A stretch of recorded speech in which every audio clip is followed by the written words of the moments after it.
Mesdames et messieurs, soyez les bienvenus sur Ecclesia TV. Vous suivez la revue d'actualité. Voici les titres. Archidiocèse de Gagnoa. Le dimanche 26 juin dernier, les festivités du jubilé d'Albâtre, soit 75 années d'existence de la paroisse Saint-Jean-Baptiste de Lakota, ont débuté par une fête de charité qui s'est déroulée au cours d'une messe présidée par le révérend père Désiré Ladé, curé de la dite paroisse, en présence de nombreux fidèles.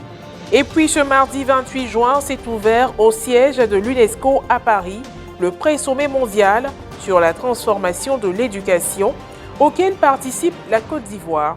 À cette occasion, professeur Maria Toukoné, ministre de l'Éducation nationale et de l'alphabétisation, a partagé l'expérience ivoirienne. Le dimanche 26 juin dernier, le révérend père Désiré Ladé, curé de la paroisse Saint-Jean-Baptiste de Lakota, dans l'archidiocèse de Gagnoa, a présidé la messe d'ouverture des festivités des 75 années d'existence de la dite paroisse. Elle a été marquée par une fête de charité au cours de laquelle des objets de piété ont été vendus aux fidèles. Les détails avec Charlène Quadio et Morel Botti. Archidiocèse de Gagnoa.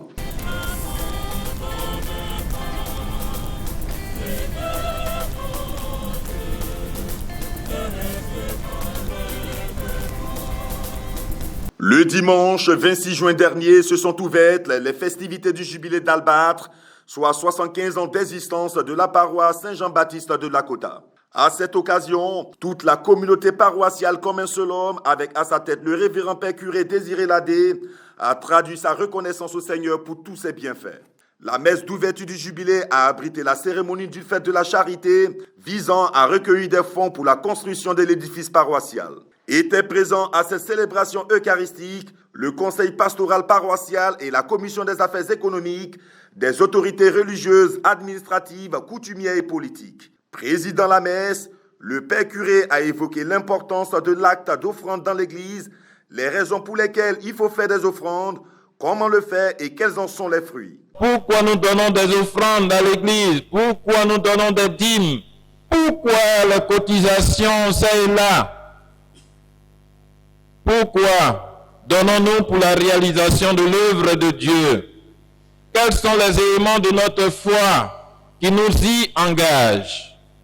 Dieu, le Père unique, Dieu trois fois saint, Dieu d'Isaac, de Jacob, Dieu de nos pères, le Dieu d'Abraham s'est révélé à nous par notre Seigneur Jésus-Christ comme étant notre Dieu et Père. Un Dieu qui, avant tout, donne. Dieu est le premier qui donne. Saint Jean le dit dans son évangile. Dieu a tellement aimé le monde qu'il a donné son Fils unique. Dieu a tellement aimé le monde qu'il a donné son Fils unique. Ce qu'il a de plus cher, c'est ce qu'il nous a donné. Afin que quiconque croit en lui ne périsse point, mais qu'il ait en lui la vie éternelle. Par conséquent, si nous voulons aussi être des donateurs selon le cœur de Dieu, nous devons comprendre que le plus important, ce n'est pas l'argent que nous donnons, mais c'est l'esprit avec lequel nous donnons. Ce qui compte premièrement aux yeux de Dieu, c'est la manière dont nous donnons. Ce qui n'exclut pas, bien entendu, ce que nous donnons, mais tous les deux vont de pair. Après la communion, a eu lieu la vente aux enchères des différents objets de piété à l'effigie des 75 ans de la paroisse, des tableaux et un tirage de tombola. 500 000 deux fois et demi. 500 000 deux fois 75. 500 000 deux fois 95. 500 000 deux fois 99. Bon, président, un applaudissement. On va applaudir très fort. Une étape qui a permis aux fidèles de poser un acte de foi, signe de la bonne compréhension de l'exhortation du Père Désiré au sujet de l'offrande dans l'Église. Au thème de cette célébration eucharistique, quelques paroissiens ont bien voulu s'exprimer. Nous rendons grâce à Dieu pour tout ce qu'il fait pour notre belle paroisse Et dimanche, nous attendons les uns les autres pour jubiler ensemble, pour dire merci ensemble, pour sa grâce. Nous sommes vraiment contents d'avoir participé à cette fête-là.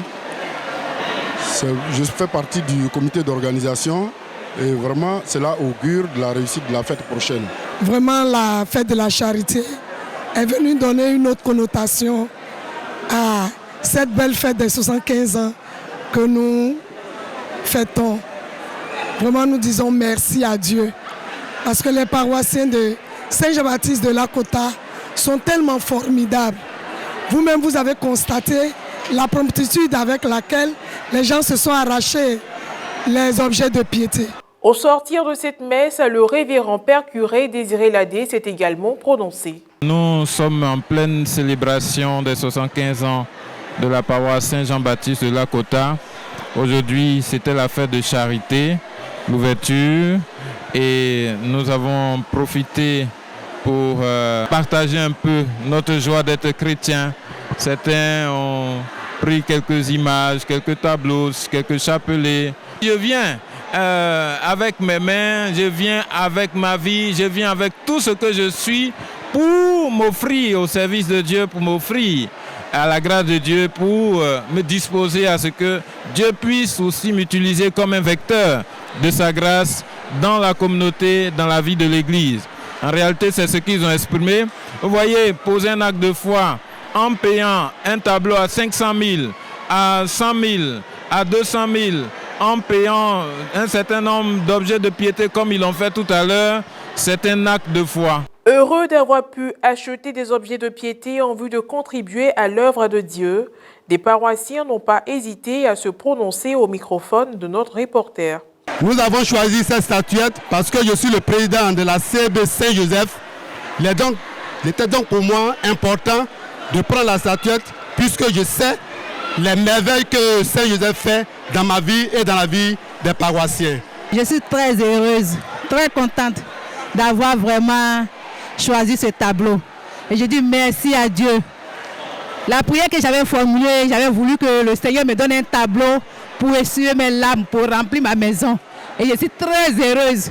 Et puis pour terminer, parlons société. Le pré-sommet mondial sur la transformation de l'éducation a ouvert ses portes ce mardi 28 juin 2022 au siège de l'UNESCO à Paris, en France. Une rencontre à laquelle la Côte d'Ivoire participe activement. Maria Bissier nous en dit un peu plus. Le pré-sommet mondial de l'éducation qui a débuté ce mardi 28 juin enregistre la présence d'une délégation ivoirienne. Au cours de cette rencontre qui se tient au siège de l'UNESCO à Paris, en France, la ministre de l'Éducation nationale et de l'alphabétisation, professeure Marietou Koné, qui conduit la délégation, a partagé l'expérience ivoirienne. Elle a rappelé les actions réalisées avant la Covid-19 grâce au partenariat mondial pour l'éducation qui a permis à la Côte d'Ivoire de bénéficier de plus de 100 milliards de francs CFA pour la construction de salles de classe, de collèges de proximité, de CAFOP pour les réhabilitations d'écoles après la crise post-électorale de 2010, l'amélioration des pratiques enseignantes et de la formation initiale, ainsi que la mise en place de la plateforme Mon école à la maison, sans oublier la réouverture des établissements scolaires. Professeur Marietou a aussi indiqué que la Côte d'Ivoire a initié un processus participatif et inclusif de transformation de façon qualitative de son système éducatif à travers l'organisation des États généraux de l'éducation nationale et de l'alphabétisation. Organisé en prélude au sommet qui se tiendra au mois de septembre 2022 à New York, ce pré-sommet a pour but de tirer parti de l'évolution des discussions et de générer une plus grande dynamique en vue du sommet de la transformation de l'éducation. Point final à cette édition d'information. Merci de l'avoir suivi. Que Dieu veille sur nous. À très bientôt.